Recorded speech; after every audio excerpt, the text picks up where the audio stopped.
dan penting, dan kita harus langsung terjun ke situ, karena kalau kita nggak nyoba kita nggak tahu itu bisa berhasil atau bisa gagal. Jadi yang penting coba dulu aja. Kalau resiko itu semua yang kita ambil kan pasti ada resikonya tuh, jadi ya kita coba dulu aja. Menurut aku sih pertama kali aku mulainya sih aku coba dulu aja.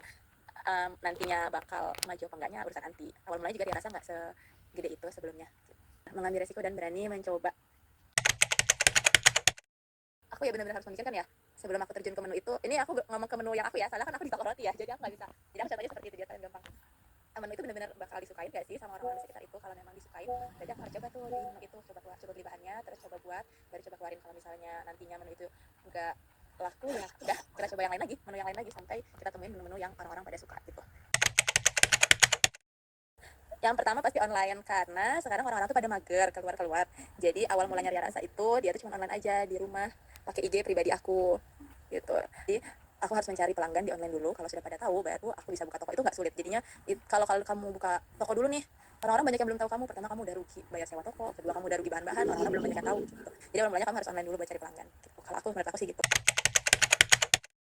Penting, kita harus up to date menu-menu. Kita harus up to date apa yang lagi mereka cari, apa yang lagi viral, supaya mereka tertuju pada kita.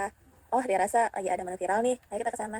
Dan pas saat dia ke sana, ke toko, dia nggak cuma beli menu viral aja, tapi belum beli menu-menu yang lainnya. Jadi kan itu keuntungan kita juga ya. Kalau menu yang lainnya jadi orang bisa tahu juga. Pas dia ke toko misalnya cari mochi Dubai yang lagi viral, ternyata mochi Dubai-nya tuh nggak ada. Padahal dia cuma cari mochi Dubai, ternyata nggak ada. Tapi dia beli menu yang lain, ternyata cocok. Jadinya udah, jadi menu yang lain juga ikutan deh kebeli. Jadi kalau yang viral-viral sih kita usahain, kalau bisa kita ikutin ya. Tergantung lagi nih, kalau misalnya modalnya lumayan gede, kayaknya aku nggak bisa sih. Tapi kalau misalnya modalnya masih kecil-kecil, bisa, karena dia rasa itu kan terkenal sama yang harganya masih itu ya, masih di tengah-tengah ya. Jadi kalau misalnya modalnya besar, kita nggak berani juga untuk jual.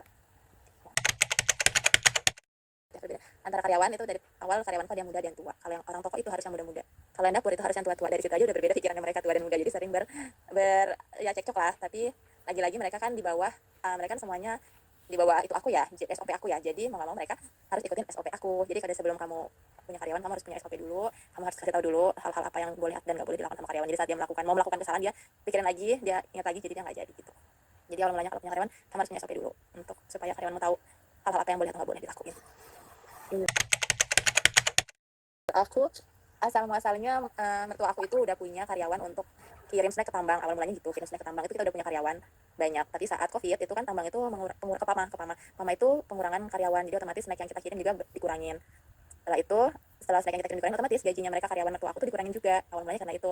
Terus karena aku kasihan, nggak tega ngeliat gaji mereka dikurangin, padahal mereka ibu-ibu semua, pasti banyak berharap dari banyak berharap dari ini kita.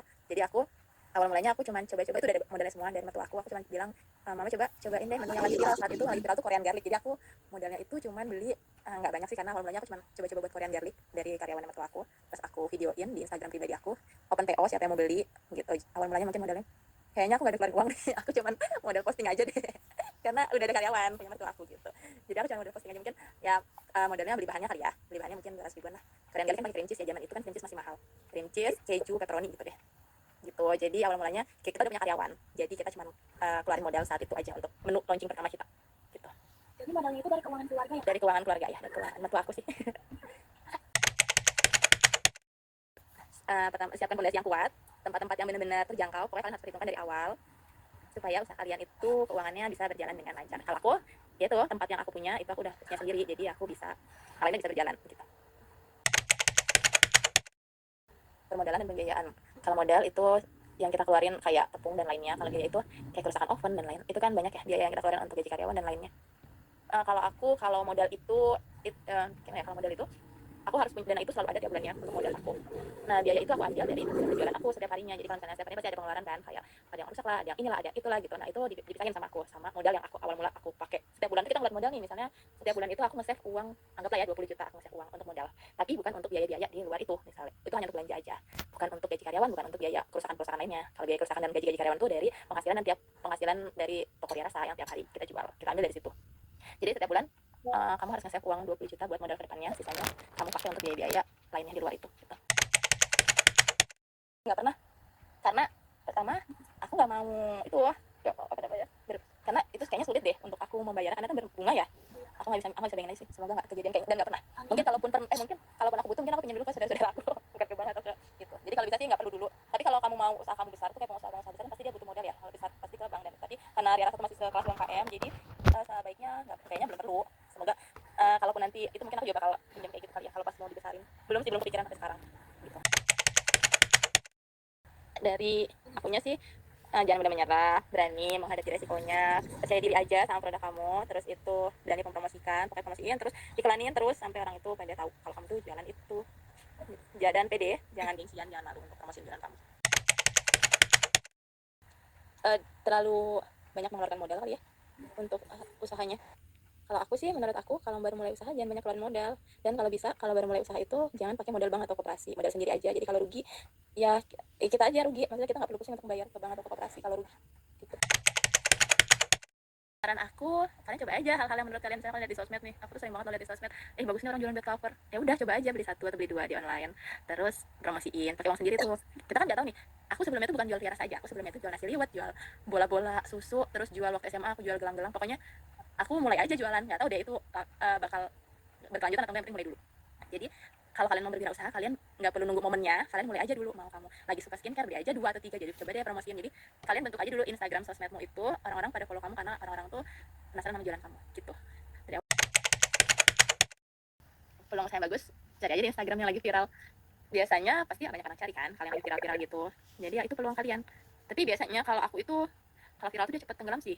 Jadi kalian harus menemukan itu kalian yang sesuai sama sesuai sama itu kalian, kesukaan kalian. Karena kalau viral itu biasa cuman awal-awal aja, sisanya udah tenggelam. Itu namanya juga yang viral-viral kan, itu nanti ada yang viral lainnya yang lama tenggelam. Jadi menurut aku kalian harus menemukan jiwa kalian jualan apa, jiwa kalian ini usaha apa ya gitu. Nanti kalian tinggal fokuskan ke itu, nggak perlu viral, insya Allah ada aja pasti pembelinya gitulah, kata-kata maksud aku. Berinovasi, oke.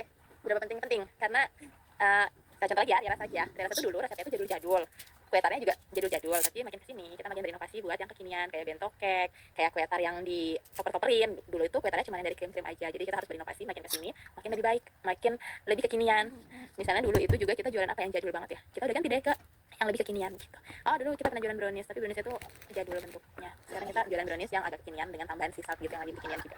Itu jadi tiap libur lama tuh, libur panjang, aku tuh selalu berpikir untuk gimana caranya produk aku itu tetap ada tapi kita memperbarui. Jadi kita nggak perlu setengah mati ngulik adonannya, karena kita udah punya adonan yang bagus, yang pas tinggal memperbaruin aja, kayak tinggal ditambahin apa dan dikasih ganti nama gitu. Jadi udah deh kelihatan beda, padahal hampir sama aja gitu. Jadi nggak perlu dari awal lagi memulai modal. Tantangan terbesar ya, karyawan-karyawan yang banyak yang tiba-tiba resign, itu tantangan aku. Menurut aku itu juga lumayan bikin pusing, karena yang harusnya kita bisa stabil, bisa setiap harinya kita bisa kerjakan dengan seperti biasanya, tiba-tiba dia resign. Jadi kita harus menyusun strategi lagi supaya bisa tepat waktu. Terus tantangan lainnya, barang-barang yang pada naik harganya, tapi kita nggak bisa seenaknya untuk naikin harga. Nggak mungkin kan, kalau harga telur naik 2.000 kita seenaknya naikin harga roti, kan nggak mungkin. Jadi tantangannya itu isi karyawan sama bahan-bahan yang mulai naik, mulai sekarang sampai sekarang makin naik. Sedih deh. Jadi kalau misalnya bahan naik nih, misalnya ya aku lanjut ya, kalau bahan-bahan pada naik kan roti kita tetap nih harganya. Jadi mau nggak mau terpangkasnya dari keuntungan aku. Jadi keuntungan aku kan, gaji karyawan nggak mungkin, kalau bahan naik gaji karyawan nggak mungkin turun kan, kita pasti naikin dong, karena apa naik, nggak mungkin dia beli lombok gaji mereka segini untuk beli lombok segini mahalnya kan gitu. Jadi gaji karyawan tuh tiap bulan sih ya, beberapa bulan sekali itu pasti ada kenaikan, padahal bahan-bahan itu udah naik juga, dan roti aku masih di harga segitu, jadi itu pasti dipangkas dari keuntungan aku. Tapi apa, yang penting berkah, yang penting masih bisa berjalan pokoknya, dan kayak gaji karyawan juga masih bisa naik terus gitu. Aku yakin sama brand aku, jadi apapun yang mereka jual di luar, aku tetap fokus sama brand aku. Yang penting gak ada nyenggol-nyenggol di sosmed aja sih. Sebenarnya aku gak merasa bersaing, yang penting gak nyenggol di sosmed. Terus itu karena kita udah punya brand, jadi menurut aku udah gak takut untuk bersaing gitu. Dan itu sangat berperan penting untuk Ria Rasa, utamanya medsos dan teknologi. Itu sangat penting karena aku semuanya aku upload di medsos. Dan untuk upload di medsos, utamanya kita juga harus punya kamera yang bersih supaya menarik orang-orang untuk beli kan, untuk dilihatnya bersih kameranya dan lainnya. Jadi teknologi sama medsos emang itu banget sih. Ada lagi? Sudah cukup sih kak. Halo adek. Halo, namanya siapa Mama? Ini teman-teman Mama. Halo. Bukan kakak, halo. Lagi sangkal. Iya. Udah.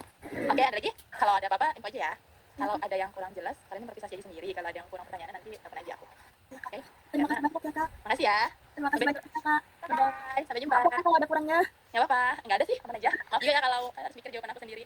Ya kak, nggak apa-apa, sama-sama belajar. Makasih kak. Makasih. Dadah. Iya adek. Assalamualaikum. Waalaikumsalam. Terima kasih. Sehat-sehat semuanya ya. Kita juga kak. Iya. Iya adek, sehat-sehat adek. Iya. Dadah.